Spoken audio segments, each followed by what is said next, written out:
I'm getting a lot of questions from guys who are really nervous and don't know how to ask a girl out. All right, here's the key.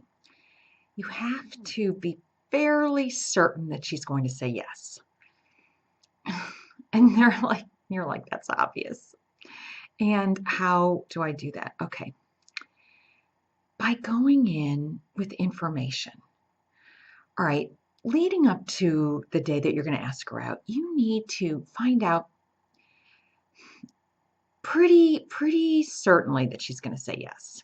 And the way to do that is to ask her leading questions. For instance, ask her what she's doing over the weekend. And if she wanted to go out with you, really wanted to go out with you, she would say, "Oh, don't really have any plans yet." She'd be very vague. She wouldn't say, "I'm doing nothing. I'm waiting for you to ask me out." No. But she would be very vague. Like, "I'm not sure yet.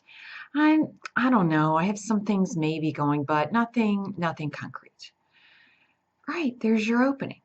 Now, if she looks all nervous and be like, "Well, I'm doing this with Susie and I'm doing this and I've got that going on and so every minute is planned over the weekend and this goes on every weekend that you ask her what she's doing." Don't even bother. Don't even bother to ask her out because she's going to hint. You just have to pick up on it. And then she will say to you, "Oh, there's this movie coming out. I really want to see it." Or this concert, this sporting event, blah, blah, blah. To give you the idea that, yeah, if you ask her, she'll say yes. If she's doing none of that, then no, she doesn't want you to ask her out. Right? So my point is, you really have to pay attention to the clues.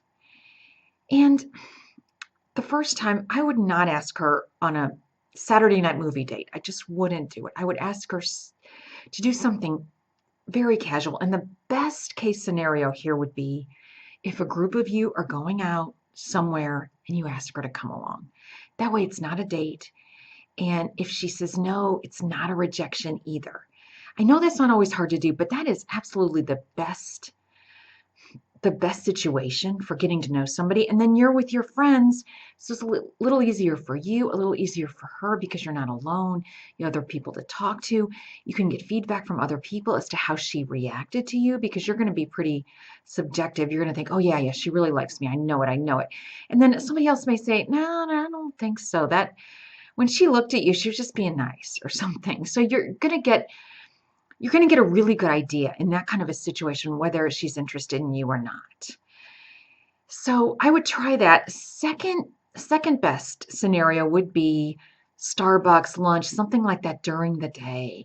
And make an excuse like, "Oh, I want to know if I could just talk to you about this problem I'm having with my friend," and you both know this friend. Or if you're in classes together, I really need help on my whatever paper. Or if you work together, "This boss is driving me crazy. Would you mind if we had lunch? Maybe you could shed some light on how to deal with him because you've worked there longer," that sort of thing. So make the meeting a purpose, but you probably both know it's a date. But again, if you get a rejection, it's not so weird and awkward as if you'd said, "Do you want to go out with me on Saturday night to dinner and a movie?" And then, okay, that's a date. And if you get that rejection, you're like mortified. But if they say no to coffee, they say no to going to a sporting event with a group of friends, and you're just asking them along, then it's not so strange. And you know then they're not interested, but you don't feel this weirdness every time you talk to them. And honestly, unless you're not really paying attention, I think when you actually do ask her, you're going to know that she's going to say yes because you've done your homework. And I can't emphasize this enough. Pay attention to how she reacts to you. And then you're going to know.